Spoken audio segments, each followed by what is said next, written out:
Is that still a thing, and is there a name for the trilogy? Oh, Lord of the Rings ripoff name, but I can't quite make that connection yet. no, we should maybe the fans. We need to mobilize the fans to come up with a name for the Comment trilogy. below on the trilogy. Lock coming your way. Yeah, well, I mean, but this is it, right? This is like what you say, right? The third album in like the trilogy that is like the Click Neo Theater OK Orchestra, right? Yeah, yeah. It feels like I don't know. I don't want to say the end of the era, but because I don't know what's going to come next. But it definitely feels like the third chapter in this world of instruments growing on trees and in buildings and us kind of growing up. It feels very much like the third chapter of that. Very cool. And Hannah asked, when you wrote Way Less Sad and it was finished, did you immediately feel like this was going to be the big single? Or do you have that moment?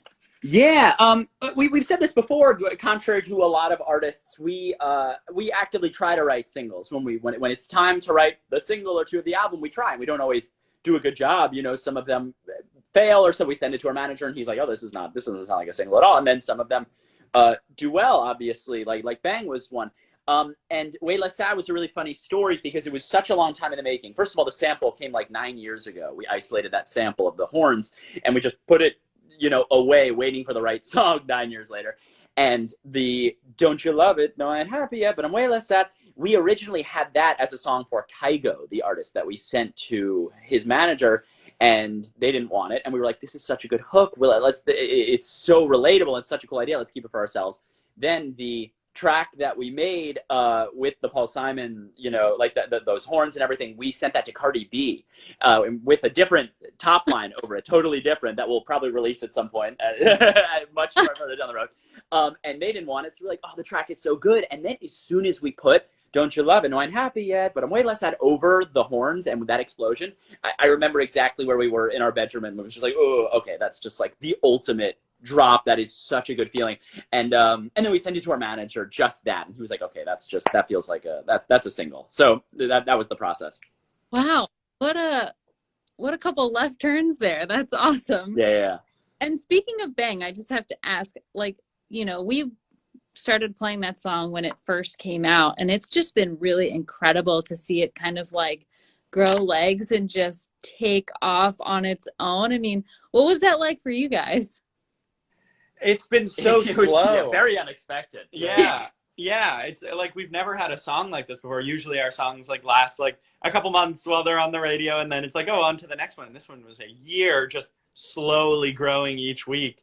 So it was really cool for us. And then just new stuff, like it went viral on TikTok randomly, and then it got an Apple commercial randomly. It was like each week there was a new thing. So there wasn't ever really a moment of this thing is blowing up. It was just like very slow.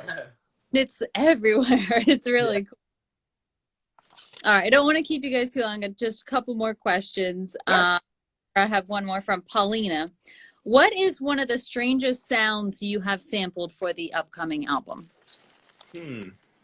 I'm like looking around the apartment because that's where we sample things. A lot of weird Ryan sounds. Ryan's body is it was sort of created different than everyone else. It has the ability, he can emit very strange noises that he sort of messes with. So there's a lot of that if you peel back the layers.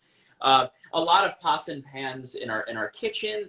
There's a lot of like chopsticks and stuff around the room. A lot of stuff we stole off of YouTube. A lot of stuff. There's like people should be lining up to sue us, and they never will because we like hit it so well.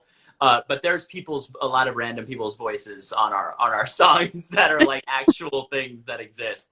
There's I think like an Irish voice lesson, like a young like soprano boy that's getting a voice lesson that's doing vocal pleases. And Why'd you say Irish? Oh, I just remember him being Irish, and I literally centralizes it, the search. I literally stole that off of YouTube and then made a drop out of it, and that's one of the songs on the album. And no one will figure out which drop, which song, or anything. You'll never know.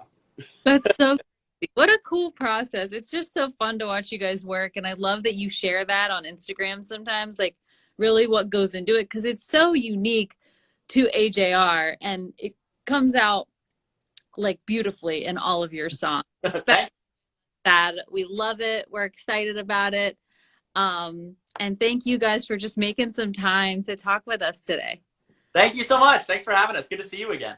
You too, and hopefully, I think I said this last time we did this, I'll see you in real life soon, but who knows when. This time, well. This time we'll do it. Yes, soon enough. All right. Well, you Talk to guys you later. stay, and we'll be looking forward to March 26th to hear the rest of it. Boom. Amazing. Thank you. All right. Bye, guys. All right. There we go. AJR, Way Less Sad. It is out now, and you can hear it on 97X.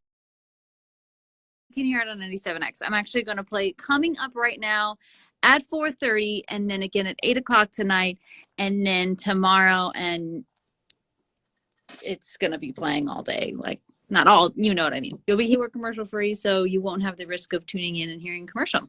Just music and AJR at 4:30. Thank you guys for watching.